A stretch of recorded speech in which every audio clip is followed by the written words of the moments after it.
Makinig mga SSS pensioners, importanteng anunsyo at advisory mula sa SSS, kakapasok lang. Dapat alam nyo ito. Pag-uusapan natin sa episode na ito. Hello mga ka-vlogs! Welcome sa aking YouTube channel at welcome sa ating official Facebook page. Saan ka man nanonood, kumusta? Well, eto, kakapasok lang na advisory from SSS. Ito para sa ating mga pensyonado, specific po para sa mga magdiriwang ng kaarawan o magbe-birthday sa buwan na ito ng Agosto. Well, ang SSS po nagpapaalala sa inyo na kayo po ay required o kayo po ay obligado na magsumiti ng inyong taunang report through the Annual Confirmation of Pensioners or SSS AKOP sa buwan na ito ng Agosto. Well, ano nga ba itong SSS AKOP? Marami kasi ang mga nagtatanong pa rin, especially sa ating mga baguhang pensyonado. Well, ang AKOP o Annual Confirmation of Pensioners, taunang reporting ito every birth month ng isang pensyonado. Well, ang purpose kasi nito, ang pinaka-objective, para po matiyak at masiguro ni SSS na ang pensyonado na tumatanggap ng pensyon buwan-buwan ay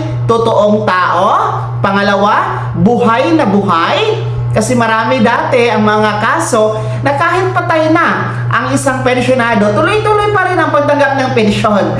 Diba? So, yun yung iniiwasan ni SSS. Pangatlo, para matiyak po yung mga survivor pensioners, lalo pa yung mga nakapag-asawa ulit, no? Na ma-report po yan sa SSS. Kasi nga, kung ikaw ay survivor pensioners tapos nag-asawa ka ulit o nagpakasal ka ulit kahit nakikipag-live-in ka lang, well, bawal yan. Dapat ang pensyon maputol sa iyo at ipasa sa susunod na benepisyaryo. So yun po yung mga objectives, yun po yung mga kadahilanan. Bakit nga ba nire-required ni SSS itong Annual Confirmation of Pensioners or SSS AKOP?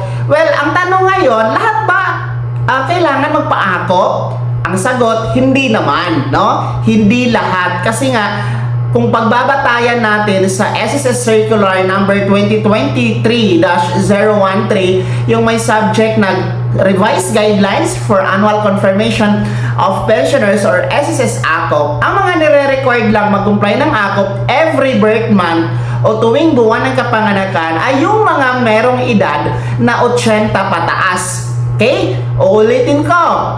80 years old pataas ang mga edad na required mag-comply ng AKOP. Well, yung mga 79 years old pababa, hindi nyo po kailangan mag-comply ng AKOP ha.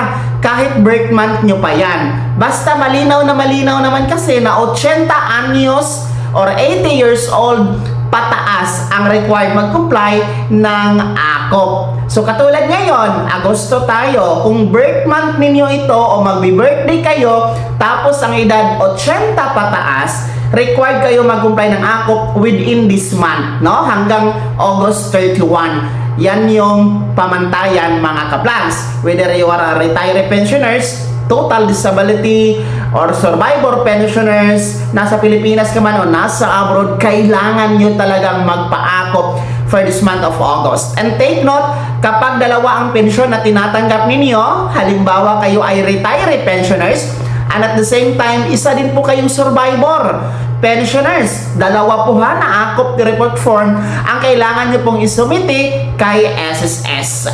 Well, paano nga ba magpapa-AKOP? Eto, makinig kayo dahil merong tatlong paraan sa pagpapa-AKOP. Mamili kayo kung alin ang gusto at mas madali para sa inyo. Una, pwede po mag-walk-in. Pumunta kayo sa pinakamalapit na branch ni SSS para mag-walk-in. Doon, mag-comply ng AKOP, madali lang po yan, no? Kung kayo ay mag-walk-in. Well, anyway, pwede po mag-walk-in ang pensyonado kung able pa siya o kayang-kaya niya pa, no? Pumunta sa branch.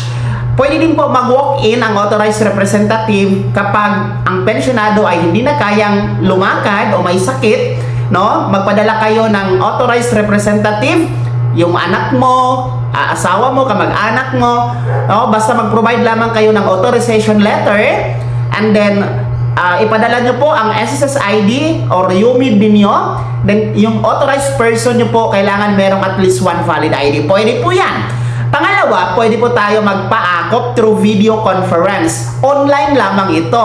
Well, ang video online conference for AKOP compliance ay swak na swak ito sa ating mga pensyonado na nasa ibang bansa o mga OFW. Dahil nga hindi nyo na kailangang umuwi dito sa Pilipinas to comply your AKOP. So ang video conference, mag-set muna kayo ng appointment schedule sa inyong My SSS portal. No? Buksan nyo lang ang My SSS portal nyo, punta kayo sa services, then AKOP compliance set, appointment schedule for AKOP compliance. And then pangatlo na paraan sa pagpapa-AKOP, pwede po yung ating mga meron ng national ID o register na po sa PhilSys, pwede kayo magpa-AKOP through facial authentication.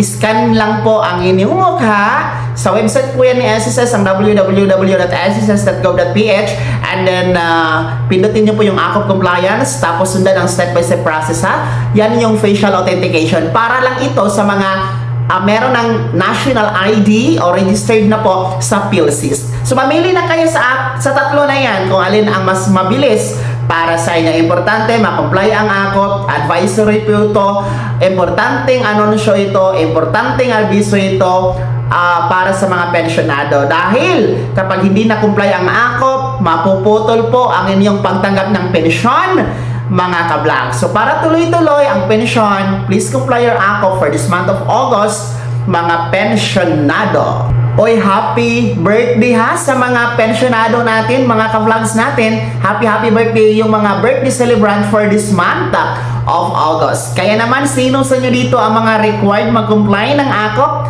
sa buwan na ito ng Agosto? No, kumusta? Tapos na ba o wala pa? Ibahagi niyo po sa comment section na nasa baba. Maraming salamat sa pagtutok. God bless. Mag-ingat mga ka-vlogs.